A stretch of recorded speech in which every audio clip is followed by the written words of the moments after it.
Subscribe the channel and press the bell icon for latest updates.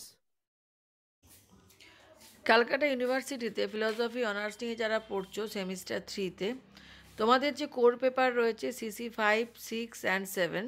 তো CC 5 এবং CC 6 এই দুটো suggestion আমি আগেই দিয়েছি। আজকে আমরা আলোচনা করব সিসি 7 নিয়ে।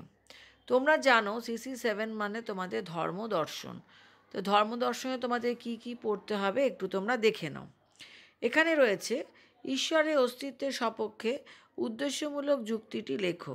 এই মত কি গ্রহণযোগ্য? সংক্ষেপে লেখো। কর্মবাদ বলতে কি বোঝায়? কৃতকর্মের সঙ্গে পুনর্জন্মের সম্পর্ক কি যুক্তিযুক্ত? তা সংক্ষেপে ব্যাখ্যা করো। ঈশ্বরের অস্তিত্বের বিপক্ষে দুর্খেইমের সমাজতাত্ত্বিক যুক্তিটি সবিচার আলোচনা করো। ঈশ্বরের অস্তিত্ব বিষয়ে বৌদ্ধ মত কি? তাদের কর্মবাদের সঙ্গে এই মত কিভাবে সঙ্গতিপূর্ণ? ঈশ্বরের অস্তিত্ব বিষয়ক বিশ্বতাত্ত্বিক যুক্তিটি ব্যাখ্যা করো। জন হিককে অনুসরণ করে মতবাদটি বিচার করো। এখানে এই যে বিশ্বতাত্ত্বিক যুক্তিটি রয়েছে এটাকে আমরা জগৎ ভিত্তিক যুক্তিও বলতে পারি। কাজে যেটাই আসুক কোনো রকমের কোনো কনফিউজড হয়েও না। ভাষার ধর্মীয় প্রয়োগ সংক্রান্ত সমস্যা কি? এই প্রসঙ্গে অ্যাকুইনাসের সাদৃশ্যমূলক মতবাদ আলোচনা করো। ঈশ্বর এক হলো তার অভিব্যক্তি তিনটি। খ্রিস্ট ধর্মের এই বক্তব্যটি আলোচনা করো। সব ধর্ম একই পরম সত্তার সঙ্গে যুক্ত হলেও অভিজ্ঞতার ভিন্নতাই তাদের বৈষম্যের কারণ ব্যাখ্যা করো। ধর্মীয় ভাষা প্রসঙ্গে ফিলিপসের মতবাদটি আলোচনা করো। তাঁর এই মত কি ত্রুটিমুক্ত? আলোচনা করো। ধর্মীয় ভাষার বিশেষত্ব ও সমস্যা কি? জন হিককে অনুসরণ করে আলোচনা করো। এইখানে যে কোশ্চেনগুলো দিলাম 15 মার্কসের কোশ্চেন, এই 15 নম্বরের কোশ্চেনগুলো ভালো করে করবে।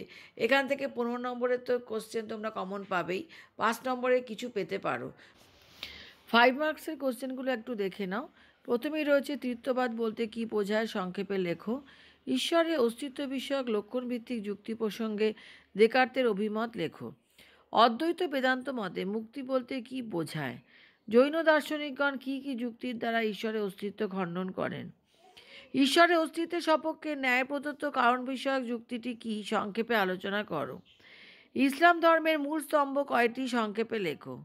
বুদ্ধের পঞ্চশীল নীতিটি ব্যাখ্যা করো। ধর্মের ভাষা কি অজ্ঞানাত্মক? ব্যাখ্যা করো। ধর্ম সম্পর্কে ফ্রয়েডের ধারণা কি? জগতের উপাদান ও নিমিত্ত কারণ কাকে বলে? তো এখন তোমাদেরকে 15 মার্কস এবং 5 মার্কসের সমস্ত কোশ্চেনগুলো দিয়ে দিলাম। তোমাদের কমন পেতে কোনো অসুবিধা হবে না। খুব ভালো করে তৈরি করো। আশা করি তোমাদের পরীক্ষা খুব ভালো হবে।